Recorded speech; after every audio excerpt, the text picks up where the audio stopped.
Hello, Brigadiers and Brigadettes and hockey fans alike. This is your captain speaking. Welcome to my channel. Now let's jump into some hockey content. Hello everybody, we are continuing on. We're almost done with our series actually of the 31 team previews before the season starts. I have a killer migraine today, but that's alright. This is the third video we're recording. It is on the 30th that we recorded this. It is going to be going out the 7th. Because I'll be very busy with work right around then. But today we are covering the Vancouver Canucks, my second favorite team in the NHL. And again, I am a fan of the Canucks. I am not being hard on them, so hopefully in this video you'll see that this is just me talking about the team. Now the first question is going to be, can they go to back-to-back playoff appearances? Vancouver took a major step forward last year, and we had our best season in what would have been 5 years if we had a full 82-game schedule. The Young Guns really showed that they're ready for a challenge, and they ended up upsetting the St. Louis Blues, the defending champs, in the first round. The boys then took the Vegas Golden Knights to a Game 7 in the second round. But if I have to be honest, I think that was really just Thatcher Demko carrying us in Game 5 and Game 6. He really just, put the team on his head. He just played outstanding. They were exactly what the league expected from them. They were a young, fast, exciting team. There was some good and bad with that about being young. We were good in the sense, or we had some good moments in the sense that we were young, so we were dumb enough to beat teams that we shouldn't have. We were also young and dumb, made some really bad mistakes, and I think it was really prevalent, really against St. Louis, but also against Vegas. It was just apparent that they were, in their own little stratosphere. It was a positive season for sure, but the Vegas series just showed how big the gap is from Vancouver to contending teams, especially for me. I knew we weren't a contender going into this, but I was like, wow, we really got some momentum after we beat St. Louis, and then Thatcher was playing really well in Games 5 and 6, and I thought, we are going to possibly go into the conference finals and then maybe beat Dallas and make it all the way to the Cup. And while we did, like I said, go 7 games against the Golden Knights, I think it just showed that it took some hot goaltending to even keep us in that series. So again, we're a good young team, but there is some major improvements that have to be made.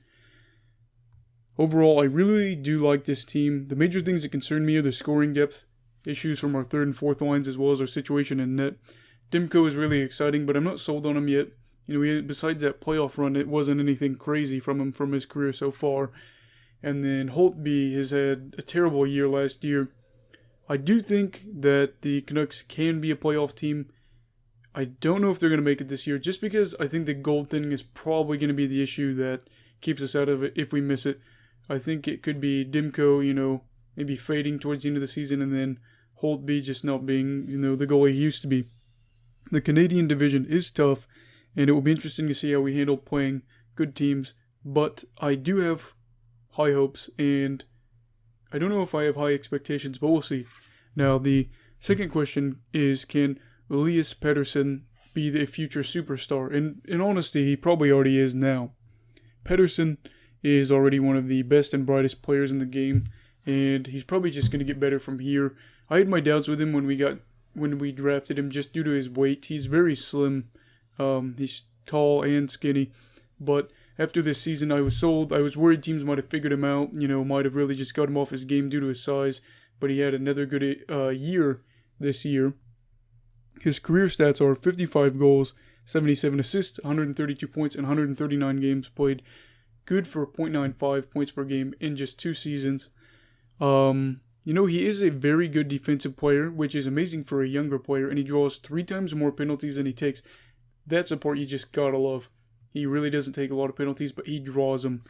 I am grateful that Louis Eriksson's and Jay Beagle's contracts will be off the books soon. I don't think this year, but the year after. Because that's where our money will be going. Basically, $9.5 million that go to them will be going to him and then some. So within 2 years, even if we get cap relief, that money will really just be going to Pettersson. My stomach just growled. I wonder if you could hear that.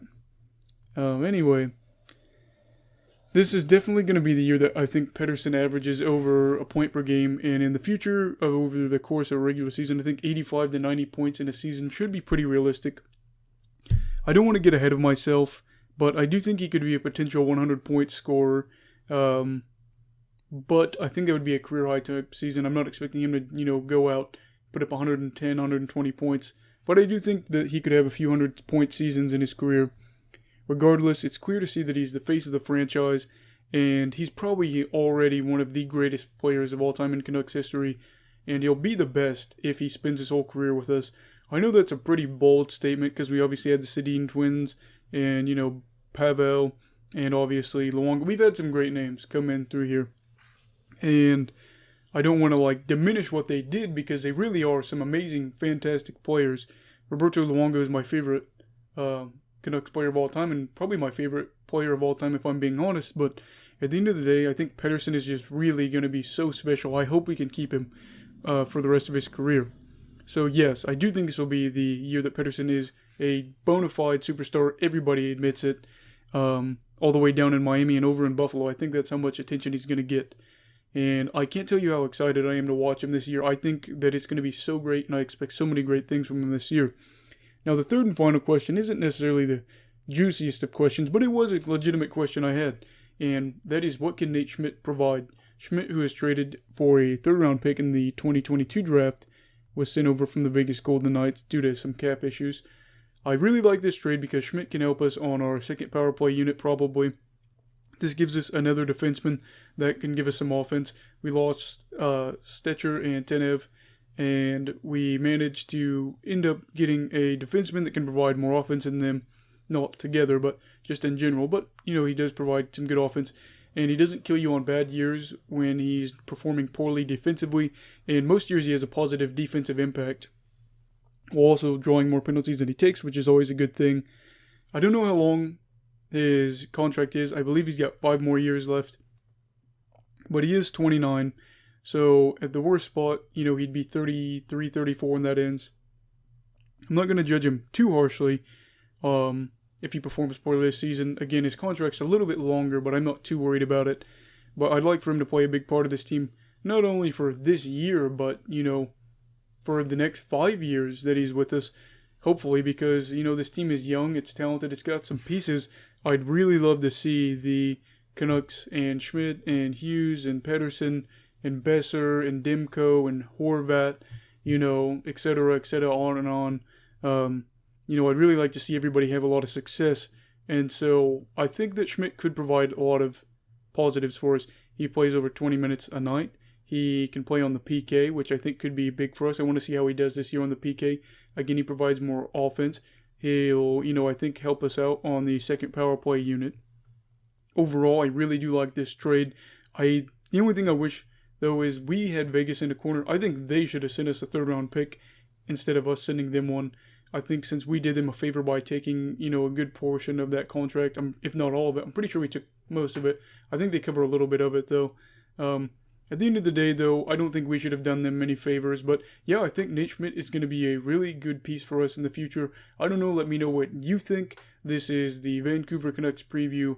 And, it's going to be a weird year for the Canucks, but I'm really excited to see what they have. Let me know what you think in the comments down below. Please like and subscribe. Turn on the little bell notification thing. Everybody stay safe. Please stay safe. I want you to stay safe, alright? And then have a great day. I will see you very soon, and we will be wrapping up these videos with the team previews. Alright, everybody have a good day.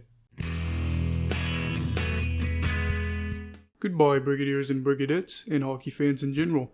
This is your captain signing off. Have a great week.